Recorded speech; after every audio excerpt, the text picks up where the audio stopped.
Welcome to SportsBeat KC, the Kansas City Star sports podcast presented by Underdog. We're talking Royals today with beat writer Jaylon Thompson. And Jaylon, it's been too long. How have you been? I've been good, Blair. Hanging in there, going all over the country, following this team, so it's been a fun time. Yep, and your travels have taken you to Houston, where the Royals won the first game of a three-game set with the Astros, 7-5. We're going to get into that game and some recent play by the Royals. But one thing that struck me, and I looked this up after the win last night. We're recording this, of course, on Tuesday. The win pushed the Royals' record to 25-18. And that's the same record they had at this point last year after 43 games. And I don't know how I feel about that. I don't know if – I think a year ago we were all just so happy to see the Royals have a winning early, first 6 weeks of the season after coming off the 106-loss season. And so we go in, and then, of course, they go on to make the playoffs. This year, the expectations were higher, and they've had some great stretches this year, but they were coming off, a couple of losses to the Red Sox over the weekend and – not hitting well. They go down to Houston, and we know Houston's got the championship pedigree and everything. So I guess it's my long-winded way of saying I thought it was important for them to show up last night, and they did just that. Let's just take a quick look back at the Monday night game. The bats came out early, and they had to feel good about that. Yeah, I think when you look at the two records from this year and last year, they're pretty similar. And if you're going to compare the 2024 team to the 2025 team, you have to kind of look at it in a vortex. 2024, you didn't have any real expectations. You were just hoping that the Royals could potentially be better than they were in 23, which wasn't hard to do. Right. And you see them going out and being competitive, and it felt good. I always like giving a nod to Royals insider Josh Vernier. He says it's the sophomore album. That's what he calls the 2025 season. And I think this year, because of what you saw from them in 2024 making the playoffs, you were expecting them to be pretty good. And in some respects, they haven't been. Offensively, they still have to put that together. You had a series, like you mentioned, against the Red Sox where they had just 4 runs, and they did have just 4 hits on that Sunday game. Right. But the pitching has always been consistent, and I think it might be even a little bit better than it was last year. So in that respect, I think that this team is better than the 2024 team. A lot of that goes to Chris Bubich being able to slide into that rotation in a better bullpen with Carlos Estevez and Lucas Erceg. And I got to mention Steven Cruz. Even though he gave it a couple runs yesterday, he's been really good coming up. But until the offense really puts it together and really shines, then I don't know if this team has taken a full step further from where they were in 2024. That's a good point. So let's get right into that. One of the refreshing aspects of the game on Monday was the 4-run, was it third inning, when they strung together hits, and a lot of it happened after two outs. So you had success with runners in scoring position, which is something that this team has not had much success at this season. A year ago, that was one of their calling cards, right? They hit 282 with runners in scoring position. That was second in Major League Baseball. They went into the Astros series at 228. Batting average with runners in scoring position. And it was kind of painfully obvious during the Red Sox series and really most of the year, just not having success when coming to the plate with runners in scoring position. And that's everybody, as good as Bobby Witt's been playing. And, he and Vinny Pasquantino, who made a living with runners in scoring position last year, he wasn't great in those situations, but it was refreshing to see on Monday them come through in those moments. I guess Jonathan Indy had one of the big hits, the bloop single with two outs, and I think it was Isbell on second who had doubled. Hmm. Hmm. So that kind of unlocked them and got them going.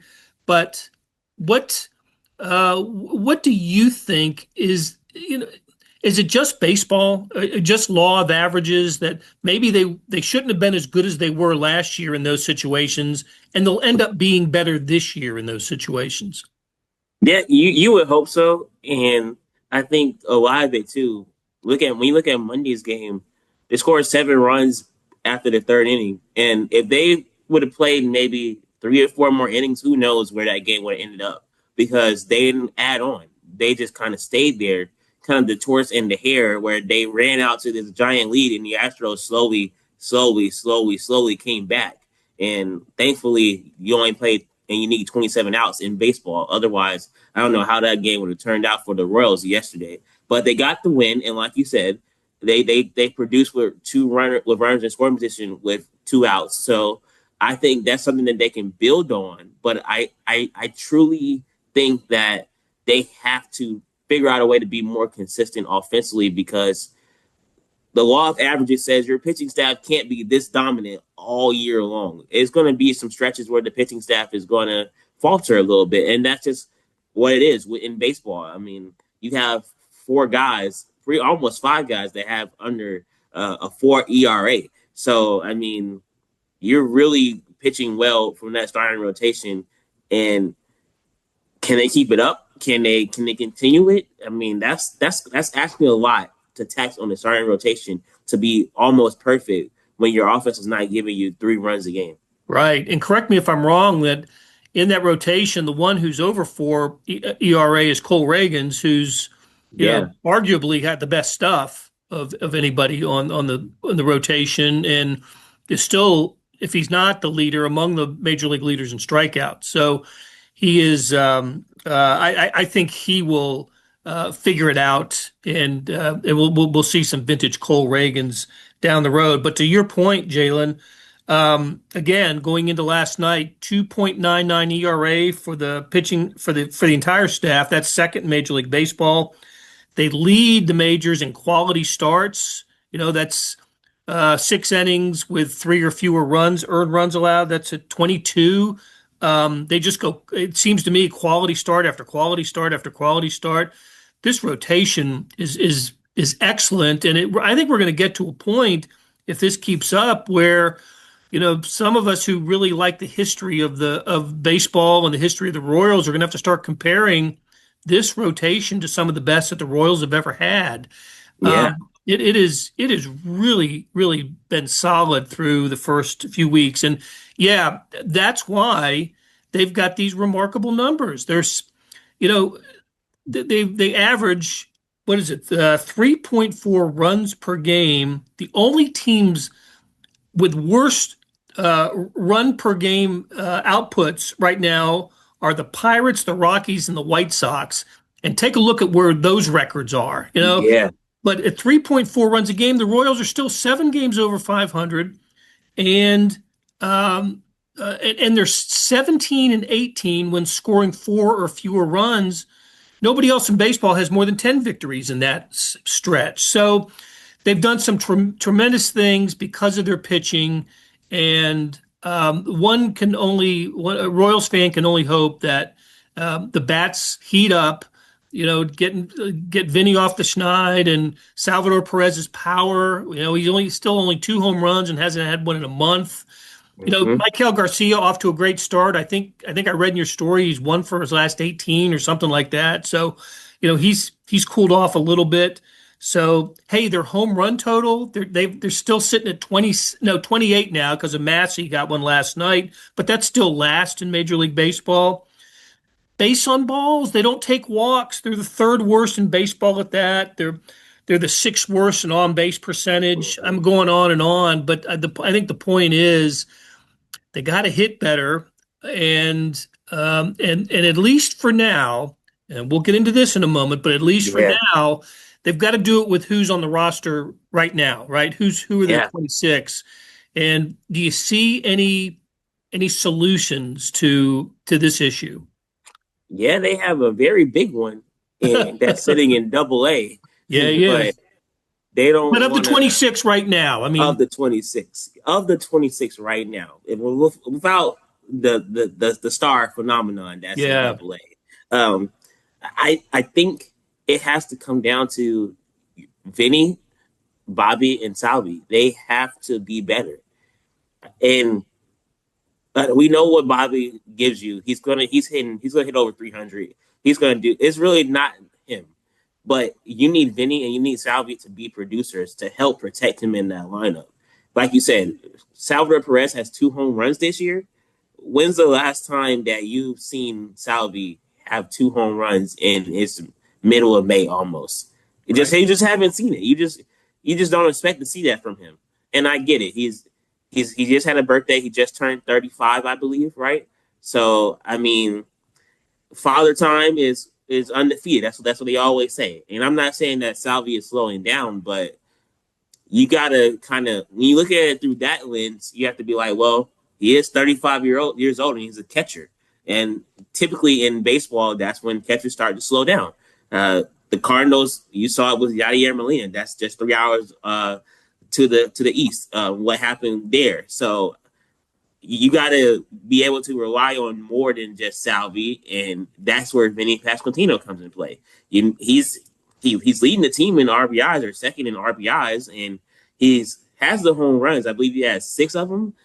So he's got to continue to play at that level, but you have to have more people come alongside of Bobby Witt Jr.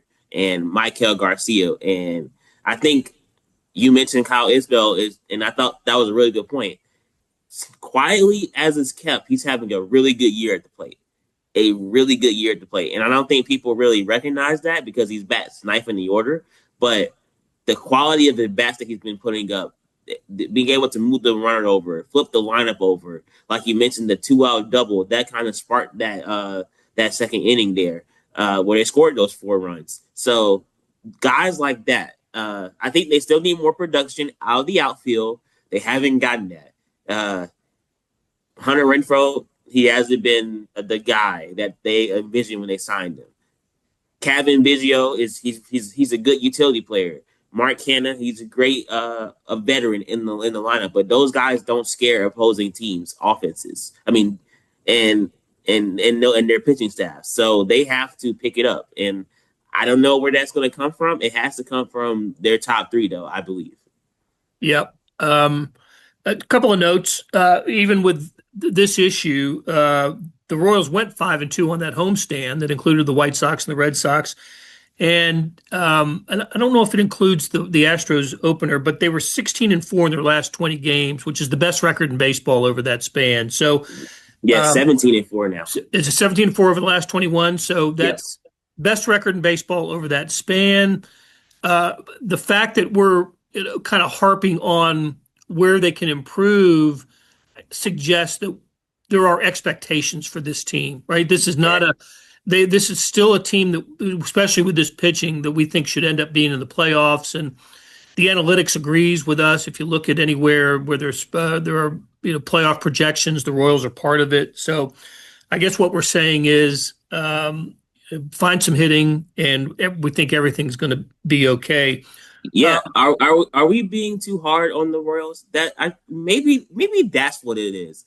Because if you look at their record, like you said, 17-4 in their last 21, they have 25 wins. Not that many teams in Major League Baseball have 25 wins right now, and they are playing a brand of baseball where their offense is not helping them, but their pitching staff is doing all the work.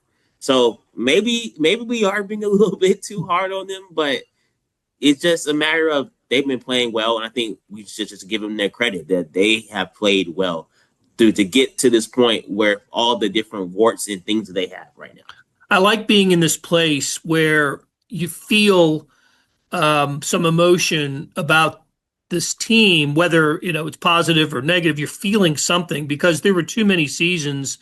A lot of times, Jaylon, before you became the beat writer here, you just didn't feel anything. You kind of didn't care. They had a bad week. It's like, okay, it's the Royals. They're not going anywhere. They don't seem to have much going for them. Prospects are not there. But now, because of what they do, Matt Quatrero and JJ Piccolo and what this organization did a year ago to get to 86 victories unexpectedly into the playoffs, you just want more. And you see where they've made so many good moves. They seem to have the right roster. They're doing it with pitching. They're doing it with defense. And let's take a moment to talk about the double play last night. One of maybe the defensive highlight of the season for the Royals, and they did it without their regular shortstop. It was started by Michael Garcia, who was playing shortstop. Bobby Witt was DHing for the first time this year. So they do it with great starting pitching, great bullpen, great defense. Tell us about that double play that you covered last night. Yeah, Michael Massey made an incredible play on a Yeah. baseball from Isaac Paredes up the middle, and I think just watching that play develop, Massey said that it really all comes down from being prepared, being able to be in the right position to make that play. Because if you look at the play from different angles, the ball is tailing away from Massey, so he had to go with his backhand to make the diving stop.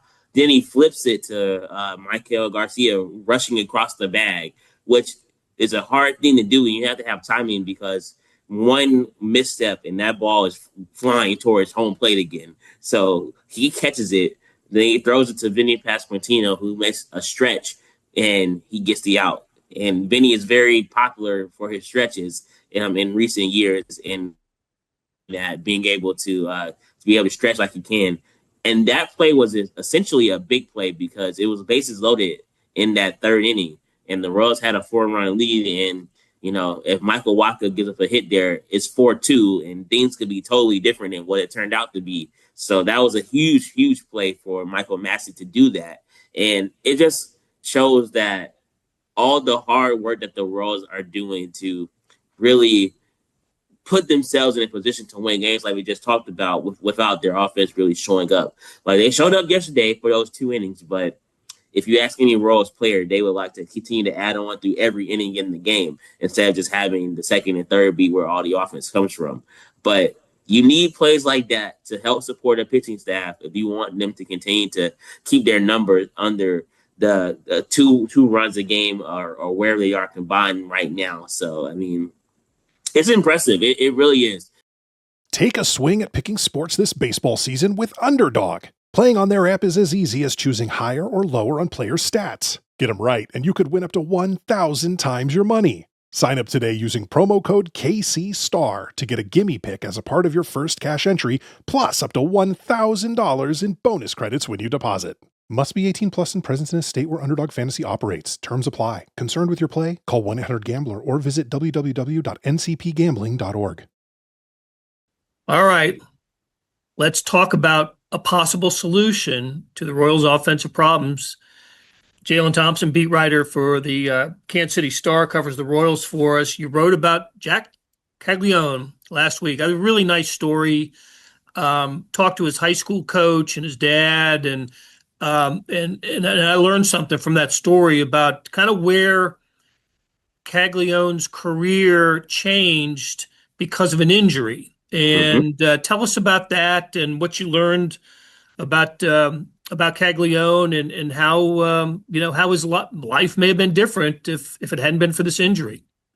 Yeah, Jac Caglianone was he was going to pretty much potentially get drafted out of high school as a pitcher, and he was someone that a lot of scouts really raved about. And as his dad put it, when you throw 98 miles per hour, they kind of want you as a pitcher. That's just from the left side too. So those are left-handed pitchers with velocity do not grow on trees in Major League Baseball. So that would have been something that could have been a great career path for him. So he goes to an All-Star game about a couple of months before the MLB draft out of high school, and he blows his arm out. And now you have to have Tommy John surgery. And when it comes to having injuries and having that surgery, it's just a matter of, well, will he be able to pitch at the same level again? And what are some things that can be able to help him get back on track? He always could hit, but as his high school coach told me, the scouts only came to see him pitch, and then they would leave after his last at bat, before his last at bat. I'm sorry, because they knew he was done pitching, so they didn't want to see him hit. So he's at Florida. That's where he committed, and his dad put it plainly. He said if he hadn't got hurt, he might not pick up a bat again, because at Florida he goes and he becomes a designated hitter, and the rest is history. He starts hitting home runs, and now he's this two-way phenom that the Royals drafted, and the power is all there, and he's now leading the Texas League in Double-A in home runs and RBI. So that's just impressive how he's done that in such a short order. No doubt about it. I think it's up to 9 home runs now, and his 9th came off a left-handed pitcher, which was pretty impressive. Batting average up to 328, and he's swinging the bat really well. Blair, let me ask you this question. Yep. If you were the Royals general manager, J.J. Piccolo, if you sat in his chair for a day, would you bring up Jac Caglianone right now? Well, that was the question I was going to ask you. So let's talk about this, because what I think the thing that I would look at, I thought the home run against a left-handed thrower was important the other day. That shows me some progress that he's made. Listen, this is only he's only been a minor league baseball player for 6 weeks, right? As long as the season's been going. I want to see him lower his chase rate a little bit, be a little bit more selective, against Double-A pitching. I would give it another month or so. Let him get another, maybe 100 at bats, plate appearances in Double-A, and then I would think strongly about having him up here for at least the second half of the season. He is something to behold when he gets a hold of a ball, and he hit a home run. I think it was in Tulsa that I don't think has come down yet. And he has got some incredible power. He's got the kind of strength and power that we just haven't seen from a Royals prospect in I don't know how long. He's everything that you want and that the Royals need right now. He will be a Royal this year. I just think I want to emphasize to him to, if I'm JJ Piccolo and the Royal scouting, just to cut down on the on swinging at pitches out of the strike zone, and making contact and keep doing the power thing that you're doing right now. I love that his batting average is up to almost 330. That's also a great sign. Hey, think about this. Bobby Witt played an entire season in the minor leagues, and he's half of it in Double-A and half of it in Triple-A. And then he was ready to go when he came up to the Royals 3 years ago. He had a 20-30 season and still hit just 254, I remember, as a rookie. But I think he needed that year in the minor leagues. The Royals, they're in a little bit different situation now. They're a contending team. They weren't then. They are now. And Jac Caglianone can be a piece that they really need in the lineup. Now, where does he play? What do you think? Do you move him into right field? First base seems occupied right now. Yeah. Where does Jac Caglianone play if he is with the Royals the last 2 or 3 months of the season? I think you put him in right field, and I think that, like you said, you live with the strikeouts and you live with the still trying to figure out right field after not playing it much since high school. But that power and the ability to drive in runs is something that will transcend the Royals lineup. And I think that it can travel from Double-A to the MLB really quickly, because you just can't teach that. You can't teach power. You can't teach the ability to hit the ball a country mile. I think the Royals, like you said, want to do like what they did with Bobby Witt Jr. and give him half of the time in Double-A, maybe half of the time in Triple-A, his first full year, just to make sure that he's supremely ready.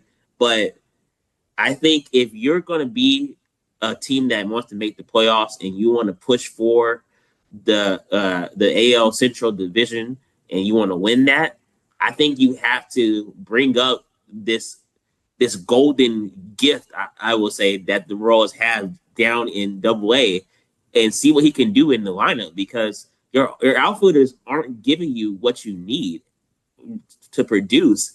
And if who knows, maybe Jac Caglianone comes up and bats 6th in your lineup, or maybe you bat him 7th in your lineup to start him out, and then he rises up. But to have that threat of another power hitter in the lineup, it will change the way pitchers are going to pitch to him, because you know that these MLB pitchers, once he gets up here, they're going to try to challenge him with fastballs to see if his power is really what they say it all is. And if he starts hitting those fastballs out, then the Royals lineup looks different, and then now they got to pitch him differently. And they're going to try to pitch him differently. That means they got to pitch someone else differently. So I just think that it's a way to do it, and it's a way to help this Royals team if they don't want to go out and spend the big money on a hitter at the trade deadline. Right. That's also a possibility, I suppose. I think this lineup could use 2 bats that aren't there now, with Caglianone being one of them. We'll see if that happens. And just as a reminder, Royals last in Major League Baseball in home runs at 28. They are way behind their power pace from last year, when Bobby Witt had 32 home runs and Salvi had his usual 27, and Vinny I think he had finished with 19. They're all below that pace so far this year. All right, Jaylon, before we wrap it up, I don't know if you'll be back in time, but on Thursday, we're going to, in the media, we're going to talk to members of the 1985 and the 2015 World Series Championship Royals. Big weekend for the Royals. St. Louis Cardinals in town. And the Royals are going to celebrate the 85 World Championship teams. I'm really looking forward to that. I kind of want to take a stab at maybe comparing those 2 teams, see what they had in common. In both cases, I believe, I need to double check this, but I don't think either team, I know the 85 team did not have the best record in baseball that year. And if the 15 team did, it wasn't by much. So they were both really kind of scrappy, gutsy, big-hearted teams that maybe not the best 2 teams in Royals history, but the most accomplished teams in Royals history. And I know for you, who came after the 2015 team, you must be looking forward to seeing some of these guys and talking to some of these old Royals that really have become legends in this town. Yeah, I look at it kind of with a different lens, because not being here when they went through and they won, but hearing the stories of how that team compares to this current unit of guys, and you see the bullpen was a strong part of that team, and the pitching staff was pretty strong as well. But they actually went out and they got guys to supplement that pitching staff. So I think it really is an inverse of, from the 15 team and this team, they always had guys that can hit in that lineup, but the pitching staff had to be supplemented. I think this team, they have guys that can pitch, but the hitting has to be supplemented. So they're kind of inverses in that regard. But I think that the 2015 team and this 2025 team are very, very similar in retrospect. And if this current team can put it together, maybe they could have a magical run in the playoffs like that 15 team, because the pitching is just there. Now, when I look at the 85 team and I compare it to the 15 team, I think that the game was so totally different played between those 2 years. That's because that's like a 40-year gap. But one thing remained the same. The Royals were the same type of brand of baseball that they always wanted to play, which is to be quick, fast, and physical, and be able to really put pressure on opposing teams. And I think that's the key that we'll see when both teams from 85 and 15 are together, just of how similar they were in how they thought about the game and how they played the game and how they approached the game. And I think that's a great story that you're going to do to compare the two, because, I mean, those were the glory years for a lot of fans. And I think they will be really appreciative to see both of those teams back in Kauffman this season. Yeah, I'm really looking forward to it. Okay, Jaylon, great conversation as always. Thank you for the time. I wanted to shout out to our producers, Monty Davis and Randy Mason, and to our editors, Jeff Rosen and Scott Chase, for all their help on this show. You have been listening to SportsBeat KC, the Kansas City Stars sports podcast.